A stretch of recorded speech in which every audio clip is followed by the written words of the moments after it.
Բարև ձեզ հարգելի հեռուստադիտողներ, CVK-ի տաղավարում այսօր հյուրընկալել ենք Ազգային ժողովի քաղաքացիական պայմանագիր խմբակցության պատգամավոր Տաթևիկ Գասպարյանին։ Բարև ձեզ տիկին Գասպարյան։ Բարև ձեզ։ Շնորհակալություն հրավերն ընդունելու համար։ Շնորհակալ եմ։ Սահմանադրական դատարանի որոշումից հետո ուժեղ Հայաստանը եւ Հայաստան Դաշինքը որոշեցին վերցնել մանդատները։ Ձեզ համար սպասելի էր։ Իհարկե սպասել էր, դա իրենց հերթական կներեք կապիկություններ, որպեսզի իրենց ընտրողների առջև մի փոքր բարձրես դուրս գային, թե ինչու են վերցնում մանդատները։ Իրենց հերթական շոուներ կազմակերպեցին, անցավ գնաց։ Հետո հայտարարեցին, որ վերցնում են մանդատները։ Նրանք մասնավորապես ուժեղ Հայաստանը Տաշիր արենայում իր ընտրողների հետ հանդիպումներ էր կազմակերպում, թեև այդ ամբողջ տարածքը 2000 հոգու համար էր նախատեսված, բայց այդտեղ փոքրաթիվ մարդիկ էին հավաքվում եւ ասում էին, թե աջակիցները ինչպես կորոշան, հետո հայտարարեցին, որ 60% իրենց աջակիցներից ասել են, որ պետք է վերցնեն մանդատները։ Ըստ ձեզ սա էլ է շոուի մի մասը։ Իհարկե սա էլ է շոուի մի մասը, ես կարծում եմ, որ իրենց ընտրազանգվածից որևէ նույնիսկ փոքր հատված չկար, որ հաշ չլիներ այս ընտրությունների արդյունքների հետ, ես կարծում եմ, որ բոլորի համար պարզ էր եւ տեսանելի էր եւ ակնհայտ էր, որ ընտրությունները անցել էին շատ արդար, ազատ եւ թափանցիկ եւ արդյունքներն էլ բողոքարկման որևէ կարիք չունեին։ Իդեպ սահմանադրական դատանի դիմումի մեջ ուժեղ Հայաստանը ներկայացրել էր իբրև թե դուք կիրառել եք վարչական ռեսուրս, մի դրվագը ներկայացնեմ, որ կանաչապատում տեսնենք ինչն է ըստ իրենց վարչական ռեսուրսը։ Այդ մի դրվագը այս պահին ասեմ, Երևանի կանաչապատում ՀՕԱԿ-ի երկու աշխատակիցներ օգնել էին փակցնել ձեր նախընտրական պաստառը եւ դա շատ լուրջ հիմք էր հանդիսացել, որպեսզի իրենք դիմեն սահմանադրական դատարան։ Դա իրականում շատ ծիծաղելի է, հատկապես երբ հետ գնանք եւ հիշենք, թե որն էր վարչական ռեսուրսը իրենց ժամանակ եւ երբ ամբողջ կրթական համակարգի, պետական համակարգի աշխատողները ներգրավված էին այդ նախընտրական այդ գործընթացներում եւ ինչպես էին ստիպում ուսուցիչներին, ուսուցչական այդ ամբողջ կոլեկտիվին գալ եւ մասնակցել բոլոր հանրահավաքներին, իդեպ հետաքրքիր էր, որ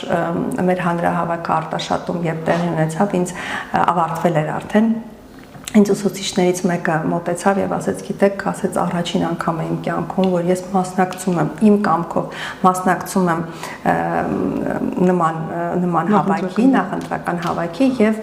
միջև վերջ մնացել եմ եւ մեծ հաճույք եմ ստացել։ Ես էլի եմ մասնակցել, բայց դա եղել է բռնի, որովհետեւ ես չեմ կարողացել չգալ, որտեղ կկորցնեի իմ աշխատանքը, ու շնորհակալություն հայտնեց մեզ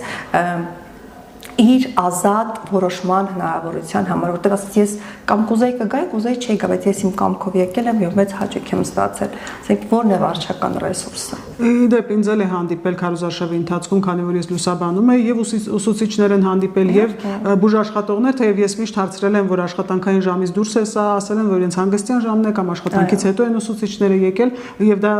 եթերում է եղել, էլի։ Այո, շատ բան է փոխվել։ Հիմա ցանկացած ոլորտի աշխատակից ինքն է որոշում մասնակցել, թե չէ։ Ինքն է որոշում, ինքն է իր գլխի տերը։ Տիկին Գասպարյան, մենք տարիներ շարունակ տեսել ենք կեղծված ընտրություններ, ընտրակաշառքի դեպքեր, բայց այս մարդիկ արդեն երևի մի քանի 100-ի հասնող գործեր կան, հակակոռուպցիոն կոմիտեն բացահայտումներ է արել եւ որոնց գերակշիռ մասը կապված է ուժեղ Հայաստանի ներկայացուցիչների հետ, կան նույնիսկ ինքնախոստովանական ցուցմունքներ 100-ից ավել են դրանք, բայց նույն Սամվել Կարապետյանը, նույն այս ուժի ներկայացուցիչները չեն ընդունում, որ դա իրենց աջակիցներն են, մեղադրում են իշխանություններին։ Սա ինչպես բացատրել։ Դե իրենց մերժելը կամ իրենց չընդունել դեռևս չի նշանակում, որ իրենց աջակցող այդ մարդիկ, որոնք ներգրաված են այս գործերում, ընտրակաշառք չեն բաժանել։ Եվ ես ուզում եմ ասել, որ 2018-ից այս կողմ ընտրությունները անցնում են թափանցիկ, արդար եւ ազատ։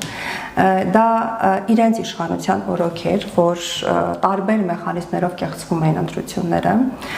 եւ ընտրակաշառքների ձևով եւ օրինակ լույսերն էին անջատվում, հետո տուփերն էին փոխկողանում էին, գիտեք, որ 2 ամիս առաջ դպրոցի վերանորոգման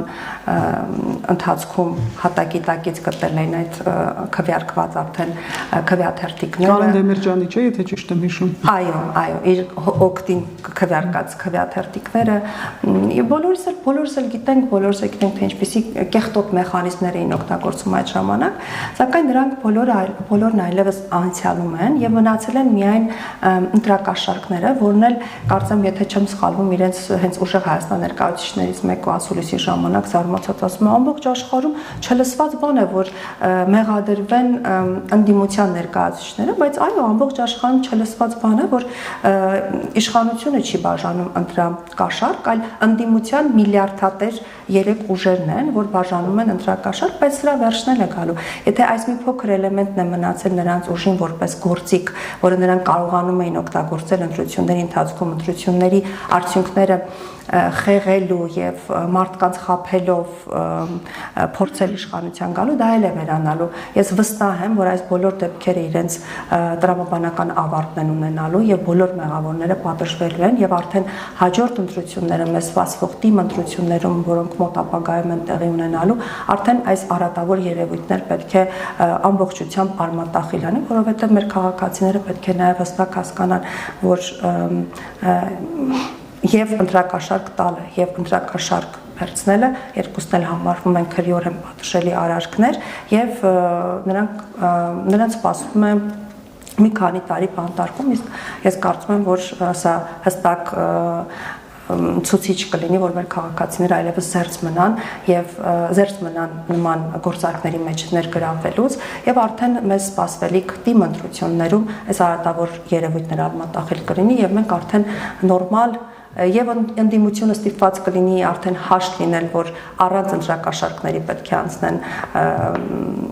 ընտրությունները եւ արդեն քաղաքացիներն էլ կգնան իրենց խղճի մտок կատարեն իրենց ընտրությունը։ Այ հիշատակեցիք թիմ ընտրությունները, քարոզարշավի ժամանակ հավանաբար պետք է նաեւ բոլորին մարդկանց իրազեկել, որոնք գուցե թե տեղյակ չեն, որ արդեն խստացել է եւ խիստ պատիժ է սահմանված թե վերցնողի, թե տվողի համար։ Այո, ես կարծում նաեւ իրազեկված են եւ մենք բարբերաբար դրա մասին խոսում ենք, արդեն ավելի ենք խստացել այդ պատիժը եւ ես կարծում եմ, որ մեր քաղաքացիները, ես վստահ եմ, որ մեր քաղաքացիները դա հաշվի կառնեն նաեւ եւ իրենց ընտրությունը կկատարեն իրենց խղճի մտок։ Սամվել Կարապետյանը դատարան մտնելուց առաջ հայտարարել էր, որ հանրահավաք լինելու է մի անգամ, բայց թե երբ չի նշել եւ ըստ ձեզ ընդդիմությունը ունի փողոցային պայքարի ռեսուրս։ Իհարկե չունի, միանշանակ չունի։ Եթե ունենար այդ փողոցային պայքարի ռեսուրսը կամ եթե իրենց ընտրազանգվածը ինչ որտեղ կասկածի տակ դներ ընտրությունների լեգիտիմությունը, արդյունքների լեգիտիմությունը, ապա հաջորդ օրը եւ այդ պետք է փողոց դուրս գային, գոնե մի փոքր հատված, բայց մենք անգամ մեկ իրենց աջակցող քաղաքացի չենք տեսել ընտրություններում, իսկ ինչքանով հիշում եմ իրենց այդ փողոցային պայքարը պայմանավորված էր եղանակային պայմաններով, հիմա մի քիչ շոկ է, բայց վստահ եմ, որ չեն ունենալու այդ գործիքը իրենց ձեռքին, որպեսզի փողոցային պայքար մղեն, գալու են խորհրդարան եւ մենք ունենանք այն պատկերը, ինչ ունեցել ենք նախորդ 5 տարիներում եւ անգամ այս հետընտրական խոսույթը ինձ մոտ դեժավյու է առաջացնում, որտեղ կարծես թե նույն խոսույթը լինի, ինչ 21 թվականի հետընտրական մեր խորհրդարանական ընդդիմության խոսույթները, այնպես որ ես, քանի որ դա էլ է նույնը, ես վստահ եմ, որ խորհրդարանական ընդդիմության գործելավոշներ են նույնը լինելու, որևէ կերպ չի տարբերվելու, ցավոք սրտի։ Իսկ ըստ ինչու չի ստացվում ընդդիմության մի անվորումը, ինչ որ խոչընդոտ կա հավանաբար այդ օրակարգը, որ չեն կարողանում ձևավորել։ Չունեն օրակարգ, որովհետև իրենք ոչ թե չեն կարողանում ձևավորել, այլ իրենք չունեն կոնկրետ օրակարգ, չունեն Հայաստանի Հանրապետության զարգացման օրակարգ։ Իրենց գիտեք, ես վերջում մանդատաթափն էլ որ եղավ 2 օր առաջ ավելի քան 105 թեկնածուներ 100-ից ավել թեկնածուներ ինքնաբացարկ հայտարարեցին, սա հենց խոսում է, սա շատ հարցեր է առաջացնում, նախ առաջին հերթին իրենց ցուցակի կազմելու տրամաբանության եւ նաեւ իրենց ընտրողների առաջ ցուցակում ընդգրկված մարդկանց իրական նպատակների եւ իրական պատրաստակամության վերաբերյալ։ Եվ բացի դա նաեւ խոսում են մասին, որ իրենց ուժի մոտ կա ճեղքվածք, իսկ ես վստահ եմ, որ եթե ունեն ճեղքվածք արդեն ինչը ցույց տրվեց հենց այդ մանդատաթափով, ինչպես կարող են նրանք օրակարգ ձևավորելու մասին մտածել։ Եվ ես այդ վստահ եմ, որ այս ճեղքվածքը ավելի խորանալու է հենց խորհրդարանում իրենց գործունեության ընթացքում եւ ասեմ նաեւ, որ այն ուժը, որի անդամներին միավորել է ոչ թե գաղափարը, ընդհանուր գաղափարը կամ Հայաստանի Հանրապետության զարգացման տեսլականը, այլ անձնական շահը եւ փողը, շատ սպասելի էր նման ընթացքը իրենց։ Եվ հետաքրքիր է, որ ուժեղ Հայաստանից մեկնաբանում են այս, ինչպես նշեցիք, մանդատաթափը, որ բոլոր այն մարդիկ, ովքեր անցողիկ տեղերում չեն, դուրս են գալիս, որպեսզի զերծ մնան իշխանության հնարավոր ճնշումներից։ Այդ ռիսկերը փորձում են նվազեցնել, հա, իսկ խնդրեմ նաև այս մասով դուք պատրաստում եք ճնշել այդ մարդկանց։ Իհարկե ոչ, նաև հայտարարություն են տարածել, կարծես որ իսկ մնացածները, որոնք չեն անցել խորհրդարան, զբաղվել են կուսակցաշինական աշխատանքներով։ Ես չեմ կարող պատկերացնել, այդ ինչ կուսակցաշինական աշխատանքներ են սպասվում այդ իրենց տեխնացուներին, որովհետև չկա այնտեղ կուսակցություն, որտեղ կա ինչ որ գաղափարական հենք, հա, որի վրա պետք է հիմնված զբաղվեն կուսակցաշինական աշխատանքներին։ Դա իրենց մեկնաբանությունը, որովհետև իրականում իսկապես շատ ամոթալի վերջաբաներ իրենց կուսակցությանը տեխնացուները։ Այսինքն փորձում են դրանով քողարկել այն խնդիրները, որոնք առկա են իրենց կուսակցությունում։ Եվ Գագիկ Ծառուկյանի կալանավորման մասին խոսենք, նա 2 ամսով կալանավորվեց, ըստ ձեզ ինչու նա հենց այս պահին հայտնվեց իրավապահների ուշադրության կենտրոնում։ Ես կարծում եմ, որ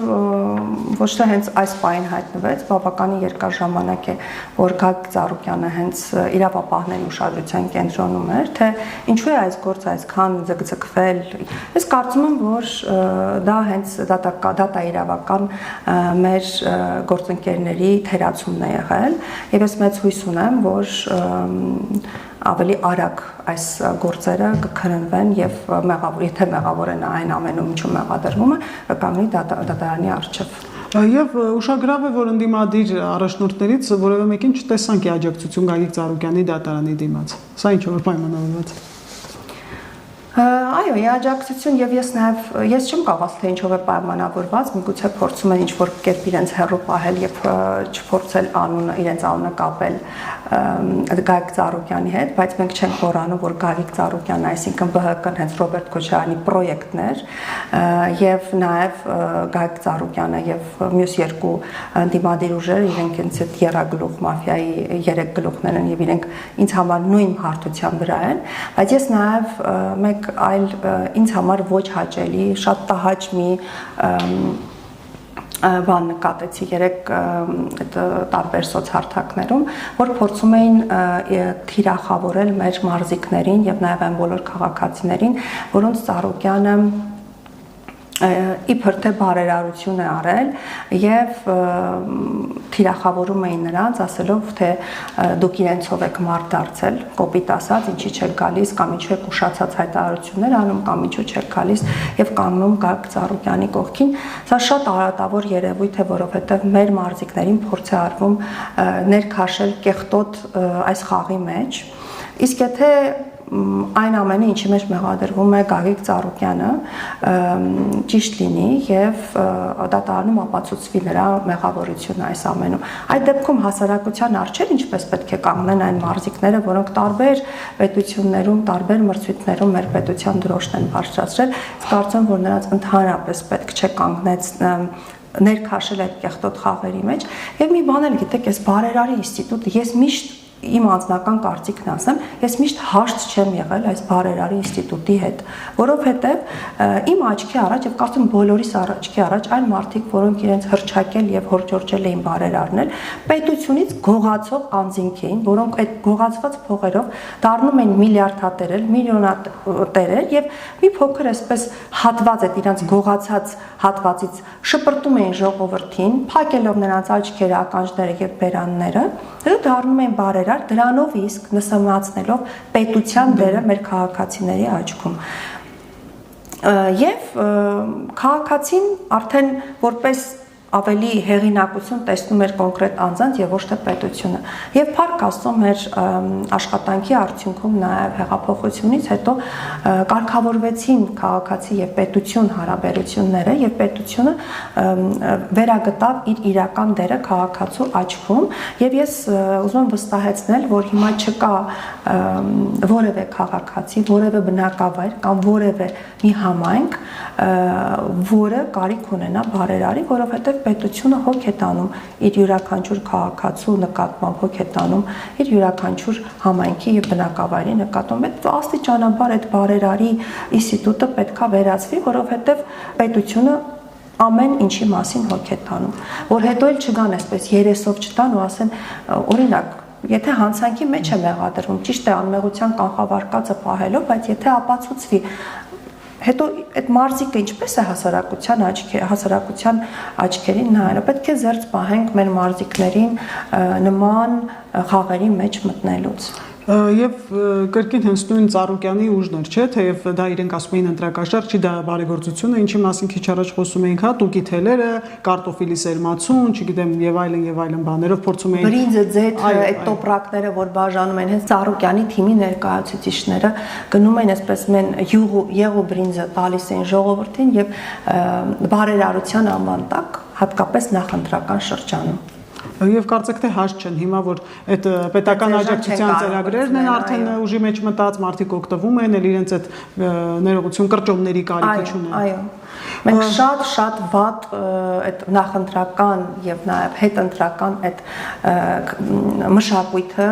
Փառք Աստծո աստիճանաբար վերացրել ենք, այսինքն դրանք ընդհանրապես չկան եւ գնում ենք նորմալ քաղաքակիրթ ճանապարհով, պատրաստվում ենք ընտրություններին, մասնակցում ենք ընտրություններին։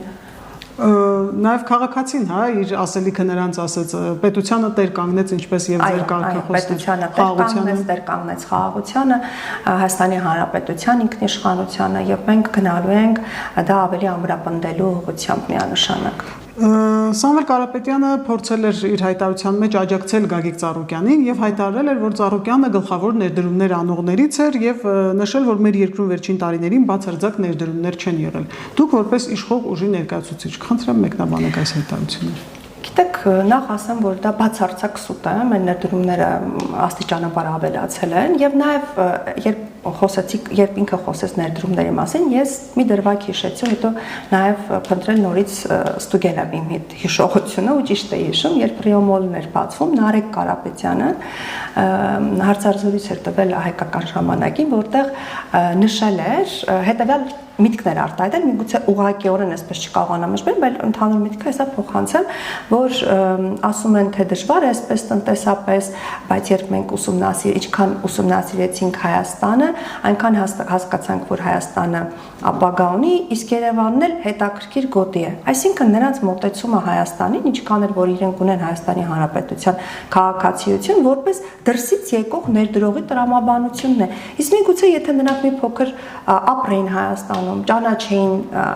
Հայաստանի Հանրապետությունը, Հայաստանի Հանրապետության քաղաքացիներին, միգուցե շատ ավելի այլ նոր բաներ ճանաչեին, սկսեին ճանաչել նաև մեր պետությունը, տարբերակեին, որն է մեր պետության իրական շահը, իրենց անձնական շահից, եւ նաև շատ նոր բաներ կկարողանան բացահայտել, իսկ ներդրումների մասով ասեմ, որ սա բացարձակ սուտ է եւ մենք ուրախությամբ ենք նշում, որ մեր ներդրումները Հայաստանում աստիճանաբար ավելանում են, հատկապես խաղաղության նախաստորագրումից հետո, խաղաղության պայմանագրի Ադրբեջանի հետ ստորագրումից հետո դա մեծ թափ է առել։ Նարեկ Կարապետյանի հայտարարություններին անդրադառնանք, 300,000 ադրբեջանցիներին հիմա էլ փոխարինելու է գալիս այսպիսի մի հայտարարություն, որ Հայաստանի իշխանություններին քարտ բլանշ է տված, որ Հայաստանը սարքեն եւս մեկ Ուկրաինա։ Հիմա այս տեսակ բաներով են փորձում մարդկանց վախեցնել։ Այդ իրենք են այն ուժը, որոնք փորձում են փորձում էին Հայաստանը դարձնել Ուկրաինա կամ Մոլդովա, ինչպես իրենք են ասում տարբեր իրենց հայտարարություններում, որը Հայաստանի Հանրապետության քաղաքացին տվեց իրենց պատասխանը եւ Հայաստանի Հանրապետությունը ոչ Ուկրաինա, ոչ որևէ այլ երկիր չի դառնալու, Հայաստանի Հանրապետությունը